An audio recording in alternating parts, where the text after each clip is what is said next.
Hello, guys, welcome to this podcast, Everyday Talkies, which ironically does not come out daily. I am Anshul and I talk about random things to random people, majorly about life, perspectives, and thinking process. It's like an interview, or let's say more of a conversation with one or two guests about random topics that interest us. To be really honest, it's just a way to reduce my inhibitions in talking to people. So come join me and enjoy.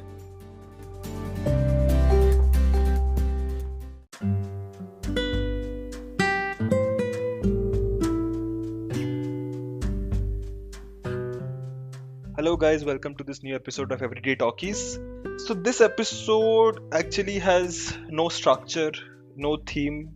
I don't know why even I'm recording this episode. It's just that me and my cousin are really bored and we wanted to talk about random things and see how it goes and see if this works out. So, no introduction this time. So, no anonymous names. You have already seen him as Stephen and as Noah. So, why don't we start with a topic? So, suggest a topic. Go ahead. Anshul, when you say that what we talk about is random, it really hurts me because what we talk about is not random. It is really very passionate for both of us. Yeah, that is true. Like you mentioned that I have appeared as Chiffin and as Noah on your podcast. So you can call me Nose for today. Nose? Yeah. Really bad. Really bad. I expected more out of you. Yeah, actually, it is actually very bad. I think you should cut this part from the recording. I don't want people to listen how stupid and what a bad humor I have. Oh no.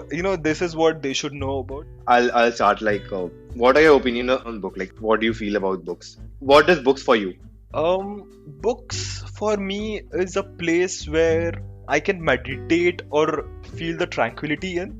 I don't know, like if many people relate to this fact, it's just that when I'm reading a book, I'm engrossed in that world, be it any kind. I started reading non-fiction and then you introduced me to fiction books. And both the genres, they have their pros and cons, but in spite of the story or the theme or the topic, I think it's peaceful and it's wonderful. It's a wonderful experience reading a book because better than any movies or serials because it gives a different experience. It engages both my brain to imagine the things that the writer has written and interpret them, understand them in what he means to say, or think about the new aspects that he might reveal using his content. What you said is actually very true.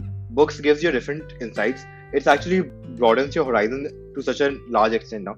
Because when you watch a video, like there's so many information which are usually compacted in a very short clip. So it is difficult for the brain to retain all those information. Generally, if you read, those information tends to last longer. And what I've realized that a lot of accomplished people, so they are all very well read. I have a habit of rating books on Goodreads. It is just a catalog of all the books that I've read. And what was my immediate feeling after reading that book? So it's happening to be reading a book on Goodreads. And I was just scrolling through the book's page and I found that even Bill Gates wrote a review on that book. So it was Homo Deus. No surprises there. Bill Gates is actually a huge fan of Yuval Noah Harari. He recommends reading his Sapiens and Homo Deus to a lot of people. I think he even sent out a memo to his employees that you should read this book or something like that. I'm not sure. I think I was privileged to have encountered Bill Gates' page on Goodreads. I was just browsing through his profile on Goodreads. And diversified topics on which he has read kind of leaves you astonished because he has read Richard Feynman's physics lecture. He has read books on genes. He has read fictions on teenage love stories kind of thing. Then he has read books on psychology. He has read biographies of people who are long dead. There was such a huge variety of books which he has read, and I could only guess what his amount of knowledge might be. Like, we are currently facing a very critical and eye-opening situation right now. This pandemic is a global problem and all the countries are dealing with it. They're trying to defeat it somehow by imposing lockdowns or issuing orders to stay home. So they are dealing it in a way. The thing is that none of the healthcare systems in any of the countries was actually prepared for this because the last time a pandemic of this scale appeared was a century ago, and we tend to forget what has happened in the past. And we have developed so much more medicines and vaccines ever since then. And so we used to believe that, okay, like we don't need to rid our healthcare systems to be actually be able to manage such a large scale pandemic. A video of Bill Gates from 2014 got popular. Summary or the conclusion of that video was that we should be prepared for an epidemic because an epidemic outbreak can happen anytime. I think it was during the time of Ebola was spreading in Africa, and he just said that this time it is confined to Africa and we are being able to manage it. But sooner or later, a pandemic or an epidemic will break out and it will cripple our civilizations, which is actually happening right now. So many economies are going to get destroyed. It'll take a lot of time for the economies to recover from this. Your point regarding about his video on the epidemic and all of that, it reminds me again back to Yuval Noah Harari for some reason. I don't know why. I remember you shared me an article recently where Noah was talking about how situations like these emergencies accelerate the society at large, government at large, to pass certain laws or let's say modify the societal behavior in such a way which might be a constant for the future.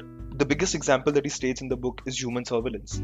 Right now you can see Google, I'm not sure whether Google has done this, but in India there is this app by government called Aragya Setu. Then China has already implemented a way where it is tracking all the phones and it is tracking all the infected patients, and it's telling other people that if they have ever been in contact with infected patients and what is the distance between the nearest infected person. So I would not say surprising, but it's baffling to think that the government has such kind of data and it can use it to a benefit at this point of time. It just might be, it's a hypothetical scenario, it just might be true that governments enforce a law or pass some kind of law which is expedited because of this emergency, that all human beings need to be tracked or all people in that government need to be tracked so that epidemic could be controlled in a sensible way. I don't know how, whether this will have adverse future implications or better future implications. I think it'll be a combination of both. In the article, Yuval Noah Harari mentioned that in the short run, people will be willing to compromise their privacy for their health. Most of the people will be willing to do that. So it'll be very easy and convenient for the government to pass certain laws. In the article itself, it also mentions he distinguishes between two types of countries or two types of state in which the people in that state trust the government and the government trusts the people. So in those states, there won't be a need for passing those laws of mass surveillance because government can just issue a decree or just a guideline that you'll have to maintain social distancing or you'll have to stay at home. You'll have to avoid going out of home. People trust the government, so people will actually follow those orders or those guidelines, and they'll stay at home and they'll try to maintain social distancing. In those countries, the government would need to pass surveillance laws because there's a trust element from both the sides. But there are countries we can take our own country, India, where a lot of people don't trust the government and the government also don't trust our people. So government had to enforce a mandatory lockdown. In situations such as these, it will be vital for the government to track people who have been infected by these disease because there was instances where the healthcare officials or the healthcare workers who went to some societies they were attacked by the people. Also in situations there's no trust element from both the parties, and in that way for the government to ensure the health of all the people, they'll have to introduce a surveillance method in the short run until a cure or a vaccine is formulated so that they can actually isolate people who have been infected by these disease and they can actually try to control the disease. I just remembered the fact it's difficult to digest the fact that human beings can be trustworthy towards each other, towards society at large, I would say. But I think that has happened with the case of using soaps. It said in the article that it's not invented, it was not used, I think probably a century ago, and doctors used to rush from one surgery to another surgery without even washing their hands, spreading germs from one place to another. But due to proper awareness or trustworthy information spreading both by the government and by learned people, everyone around the world use soaps. The importance of soaps cannot be overrated. Using soaps on a daily basis reduces the migration of germs from one place to another to such an extent and reduces so many pandemics that we would have never thought of. It is a very valid example of how trustworthy communication and informed communication really helps building trust from both aspects and informs people and makes them take the right decision. I'm kind of digressing right now. This reminds me of a video I was watching on YouTube by Kurgazaged. It was an old video. It popped up on my YouTube recommendation. That video was on microbes only, and how we have formed a symbiotic relationship with so many different kinds of bacteria.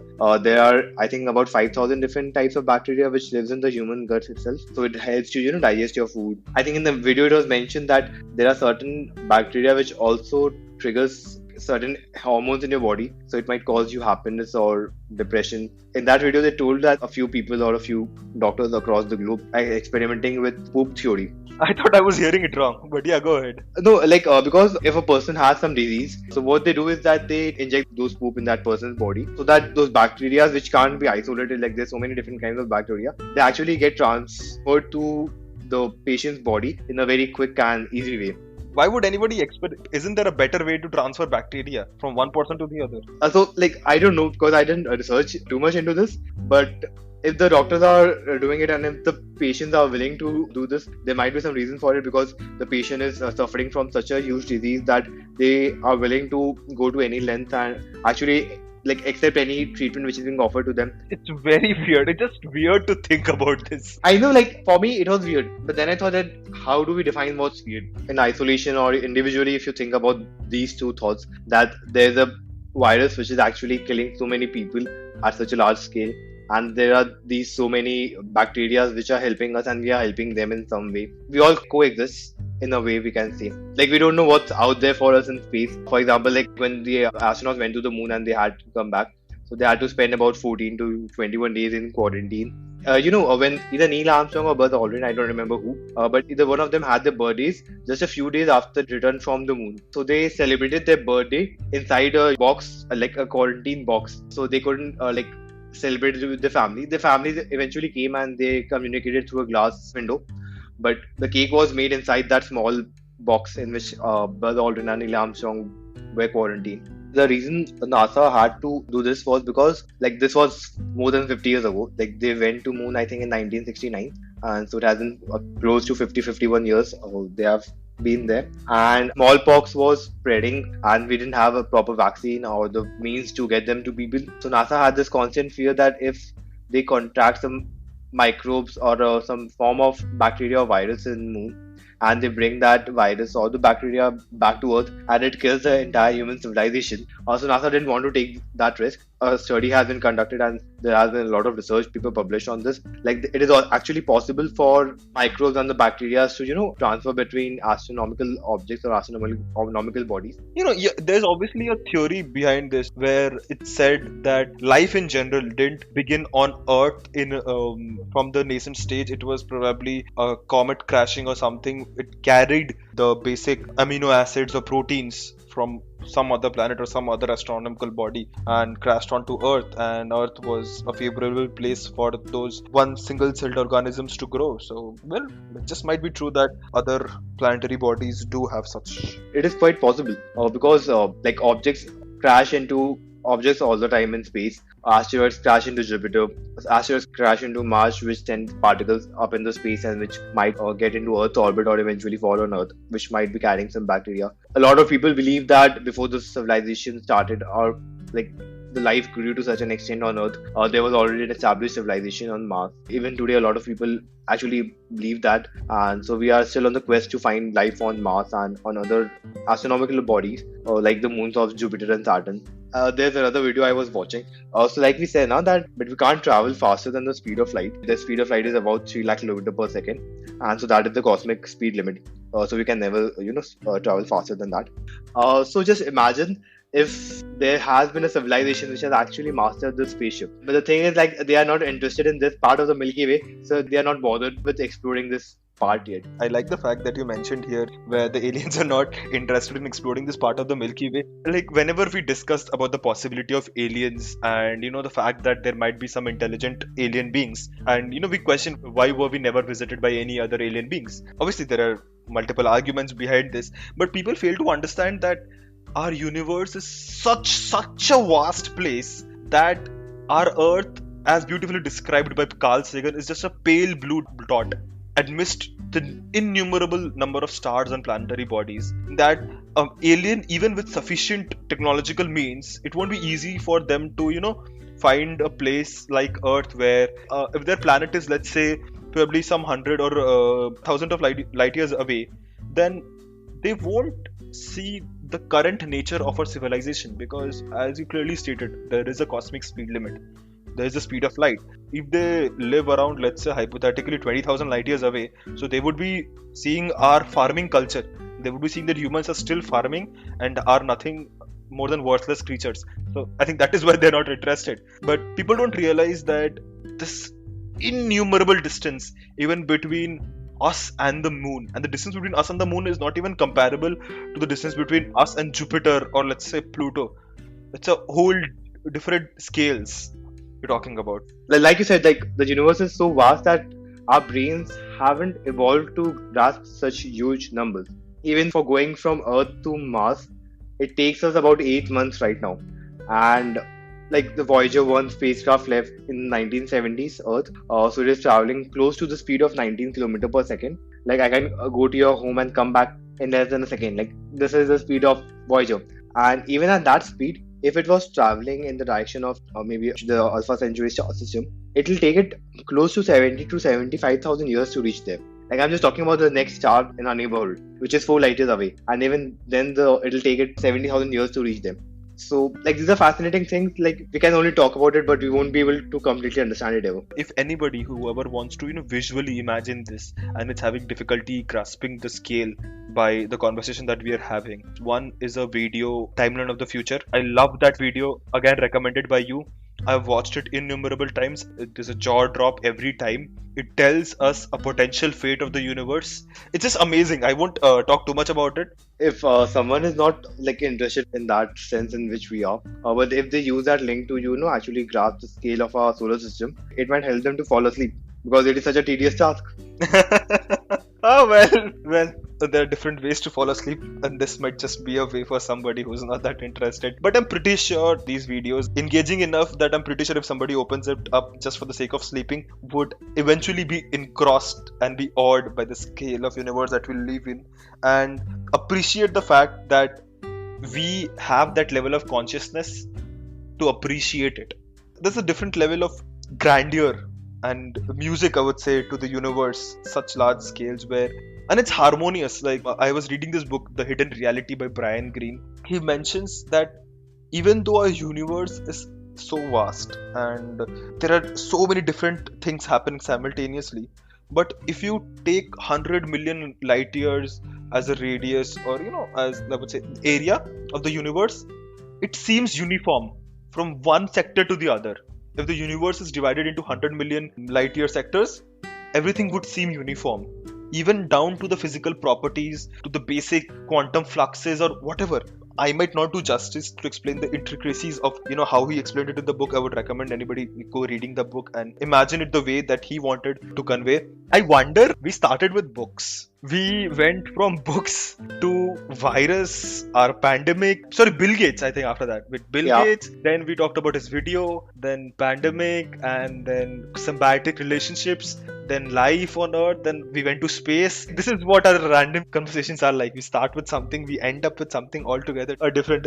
Like this is a very good exercise for our brain. We generally have these kind of conversations once in a twilight, which tends to keep our brain healthy because we are being fed a lot of garbage every day. So our brain needs some exercise or some actual movements so that those garbage are discarded. So yeah. One thing that I have to bring is, we were having this discussion, I think probably a few days ago, where you had brought up I completely forget the show which you were watching on Netflix. Wild Wild Country. Yeah, Wild Wild Country, right. I'll give you the chance to explain what the show is about and how the show, though it is about a very different topic, but it had led to us discussing a very interesting concept about humans in general. So why don't you talk about that show in brief, and then we can discuss about the conclusions that we drew and the topics that we were interested by. The paradigm or the setting of the show has been in such a way that the director or the producer, they have not put even a single of their own opinion. The show is about Osho, who was a very proclaimed religious leader. He originated from India, but his preachings were popular across the globe, and he had a lot of different ashrams or meditation centers set up across the globe. And he eventually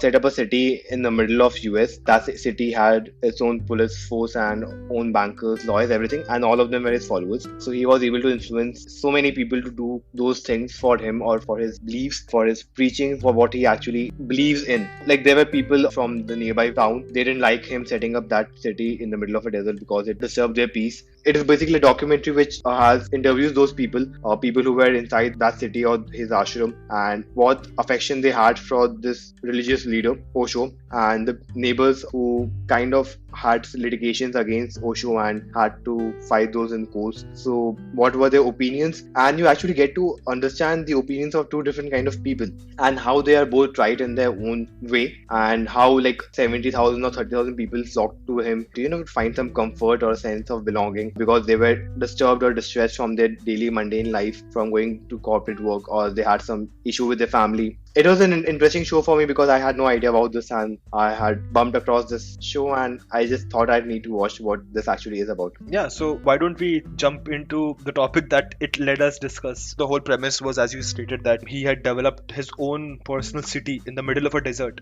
and we were talking about how gullible humans are, where they find solace or peace in these dire situations when their mind is uncomfortable, and they flock to these religious cults or whatever that might be the case, and give everything that they have just to propagate that belief. And I think that is what the whole premise of the show is. But then that also led us to discuss about the fact about how resilient humans are, about how humans as a species is such a wonderful creature that even in the middle of a desert, it established a whole city with its personal luxury and essential items that a group of 1,000 people or more could survive easily. And that gives me hope that even though in this case it might be for a wrong cause, it just shows how resilient and resourceful humans are in terms of survival. And it gives me hope that this might translate someday to us having an interplanetary civilization where we survive just outside the Earth.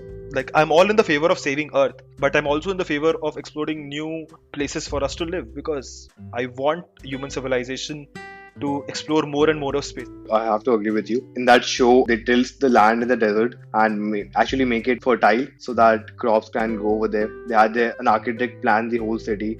Then bankers set up banks, and the lawyers set up the legal constitution of the city. So they did that, and they tried to do as much legally as possible, but whatever happened was a controversy. I don't want to dive deeper into that, but yeah, they set up. So with those skills they were able to do that, and actually this gives us hope that we might actually be able to survive the harsh condition of Mars, where there's so much of radiation, like the temperatures are fluctuate so much in a particular day, and there are dust storms, and so we might have to build our homes or our shelters underground. There's so many aspects which we have to address, but humans are adaptable, and humans generally don't give up hope, and they thrive to achieve. And by nature we are explorers, like Carl Sagan always says. So that is the only hope, that we'll keep on exploring, and hopefully by the turn of this millennium we will have inhabited all the moons in the outer solar system and all the planets in the inner solar system. That is what I hope. Even if we don't survive to witness that, that gives us hope to live today. It's wonderful to think about that someday this might actually happen. Somehow the conversation of colonizing Mars always crops up whenever we try to record a podcast or whenever we're talking, because we're genuinely passionate about that. I would want to be one of the person ever, if possible, to visit Mars, even Moon for that matter. And I would still want that we save the planet and we keep the planet healthy forever and ever, but still grow outside this small pale blue dot. It is always a good thing to explore different planets because we are by nature explorers. We want to know about different things. Like that is why we send telescopes into space which orbits around our planet and which gaze into the past. Then we have scientists who are in space constantly. Like the International Space Station was launched about 20 years ago, and it has always been occupied by a human being. Over there we are conducting on how our body reacts to space. When you are in space, or because of the lack of gravity, you actually grow taller. So we are trying to study that so that in the future, when we actually are able to build spacecraft which can take us to Mars or Moon for more permanent stay, these studies might come into effect. So I think like these are the things which actually inspires me and helps me or motivates me to get up from the bed in the morning, go about my day, make a difference in any small way in which I can. Yeah, I guess this is a nice way to end this episode. This format or this has actually been really engaging. There's no preparation of any sorts, or there's no topic of any sorts. It's just random rambling, moving on from one topic to the other. But it's been fun. So yeah, this has again been amazing, and thank you so much for being a guest in this episode. I just want to put out something. So this episode is being recorded on last supermoon of 2020. So yeah, Oh, hey, that's nice. That's a nice little trivia for anybody. So if anybody who wants to guess when was this recorded, well, you could figure it out. But let's finally end this episode. Hopefully, everybody learned something about from this episode, and it's always a pleasure talking to you. it was my honor to be the guest again. Chalo, bye bye then. I'll catch up with you later. Take care. Bye bye.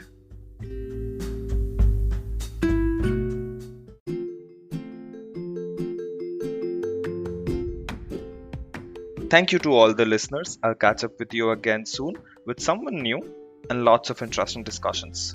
So, bye.